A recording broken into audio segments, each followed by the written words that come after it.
આમિર ખાન બાદ હવે actor Ranveer સિંહનો deepfake video પણ વાયરલ થયો છે। આ વિડીયોમાં રણવીર કોઈ રાજકીય પક્ષને સપોર્ટ કરતો જોવા મળી રહ્યો છે। આ વિડીયો રણવીરની તાજેતરની વારાણસીની મુલાકાતનો છે, જેમાં તે શહેરને લગતા પોતાના અનુભવો શેર કરી રહ્યો હતો। રણવીરે વિડીયોમાં કહ્યું, વિચારીને મત આપો। મોદીજીનો ઉદ્દેશ્ય આપણા દુઃખી જીવનની ઉજવણી કરવાનો છે, આપણી પીડા, આપણી બેરોજગારી અને આપણી મોંઘવારી। કારણ કે ભારત હવે આટલી ઝડપે અન્યાયના યુગ તરફ આગળ વધી રહ્યો છે, પરંતુ આપણે આપણા વિકાસ અને ન્યાયની માંગ કરવાનું ભૂલવું ન જોઈએ। તો વિચારીને મત આપો। 2 દિવસ પહેલા અભિનેતા આમિર ખાનનો એક નકલી વિડીયો પણ વાયરલ થયો હતો, જેમાં તે એક રાજકીય પક્ષને સમર્થન કરતો જોવા મળ્યો હતો।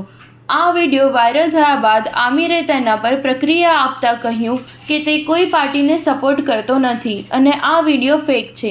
અભિનેતાએ આ મામલે સાયબર સેલમાં FIR પણ નોંધાવી છે।